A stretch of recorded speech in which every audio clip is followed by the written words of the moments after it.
The design of planned attacks on buildings inside the U.S. and how operatives were directed to carry them out. That is valuable information for those of us who have the responsibility to protect the American people. He told us the operatives had been instructed to ensure that the explosives went off at a point that was high enough to prevent people trapped above from escaping. He gave us information that helped uncover Al-Qaeda cells' efforts to obtain biological weapons. This is Building 7, a 47-story skyscraper that fell on the afternoon of September 11th. The government says that fire brought it down. However, 1,500 architects and engineers concluded it was a controlled demolition. Over 6,000 of my fellow service members have given their lives. And thousands of my fellow first responders are dying. I'm not a conspiracy theorist. I'm a structural engineer. I'm a New York City correction officer. I'm an Air Force pilot. I'm a father who lost his son. We're Americans, and we deserve... I lost my husband. My son. My uncle. My nephew. September 11th, 2001. Most people don't know a third tower fell that day. The government says fire brought it down. The collapse of World Trade Center 7 was primarily due to fires. I, along with 1,400 other architects and engineers, have found the government's conclusion to be physically impossible. Impossible. We need the truth about what happened that day. Go to rememberbuilding7.org. Why it fell, why it matters, and what you can do. Why is another statue donated by the French Grand Orient Temple Masons to the Masons of America, celebrating the first Masonic republic called the United States of America. 14 U.S. presidents, including George Washington, are known to be 33rd degree Masons.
Leopold and Nathaniel Rothschild became the next generation of godfathers to take charge of the family fortune.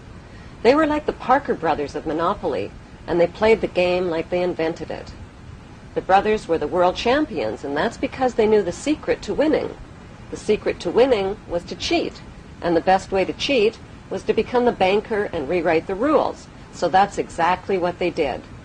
Since the U.S. Congress was already in charge of the rules in the Federal Reserve Bank, winning the U.S. version of Monopoly meant they would have to outsmart Congress. So they sent Jacob Schiff, their trusted lifelong friend and neighbor from Frankfurt, Germany, to New York City, and they put him in charge of their friend company called Kuhn and Loeb. Then they ganged up with other big players by investing in Rockefeller Oil, Harriman Railroads, Carnegie Steel, and Brown Brothers Investment Banking. By 1901, the Rothschilds had amassed $22.2 billion in U.S. assets. The mayor of New York, John Hylan, called them the invisible government, while Congressman Louis McFadden called them a dark crew of financial pirates who would slit a man's throat to get a dollar. When Woodrow Wilson became President of the United States in 1912, he sold out America. Wilson was backed by Jacob Schiff and Paul Warburg, who worked in the United States as German immigrant agents for the Rothschilds. In 1913, Paul Warburg rewrote the U.S. monopoly rules with the help of Senator Nelson Aldrich. They called the new rules the Federal Reserve Act.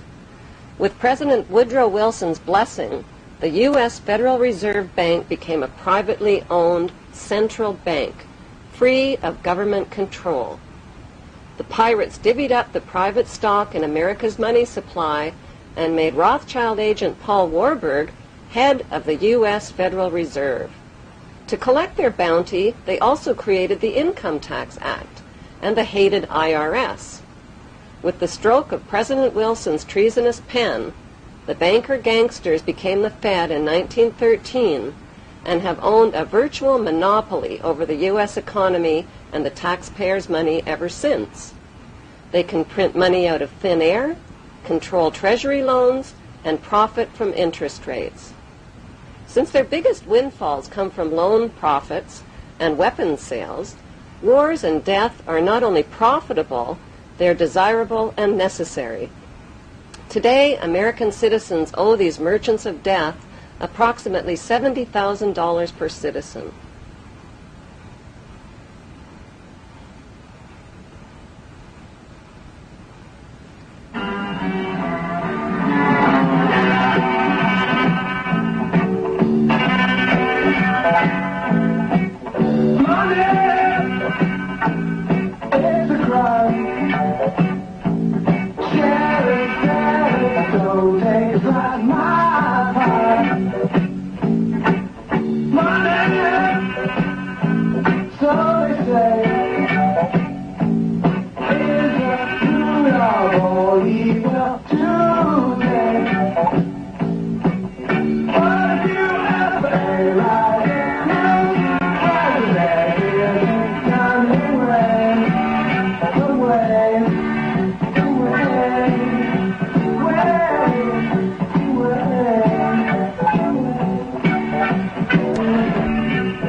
Adolf Hitler wasn't the only madman to rule over Germany.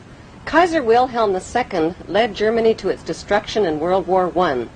Crippled since birth with a useless arm, Kaiser Wilhelm was the grandson of Queen Victoria and the great-uncle of today's Queen Elizabeth II. It was no accident that Kaiser Wilhelm chose Max Warburg as head of Germany's Secret Service. The Warburgs and the Rothschilds controlled Germany's central bank called the Reichsbank, which was founded by Mayer Rothschild.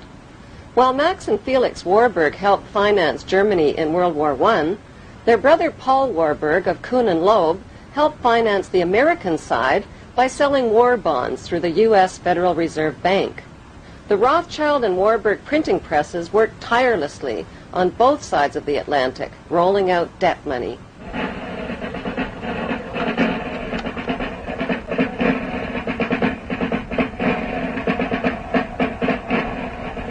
Germany won the First World War by 1916 without a single shot being fired on German soil. British convoys were blown out of the Atlantic by German subs, the French army mutinied, and the Russian army was defecting. With British Prime Minister Lloyd George up against a wall, Lionel Rothschild and the Jewish Zionists offered the British a deal they couldn't refuse. "We'll bring the United States into the war as your ally and win the war for you," they said, "if you'll promise us Palestine." In April of 1917, President Wilson got the green light and declared war on Germany. Because of overwhelming opposition to the war, Wilson invoked the draft and passed the Espionage Act, forcing Americans to fight or be thrown in jail. Billions of U.S. taxpayers' money was delivered to the British war machine, money that was never repaid. In return, the British government wrote the famous Balfour Declaration and addressed it to none other than Lord Lionel Rothschild. The declaration promised Palestine and Israel to the Rothschild Zionists. The Zionists believe that they are entitled to the land of Israel because, according to the Bible, Israel was promised to the Jews by God, and according to the Bible, The Jews are God's chosen race of people, a race favored by God above all others. 1817, Lord Allenby conquered the Holy Land, and the Jews were promised a national home in Palestine by the Earl of Balfour, a policy endorsed by Woodrow Wilson and by the League of Nations, which made Palestine a British mandate.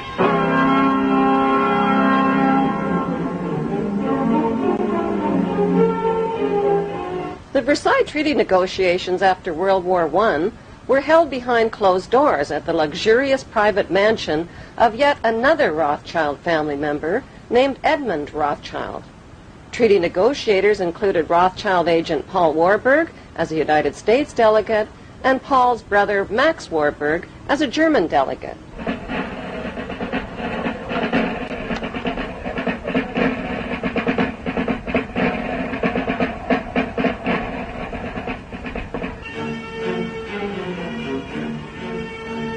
Clemenceau, Lord George, and President Wilson have pulled up armchairs and crouched low over the mount.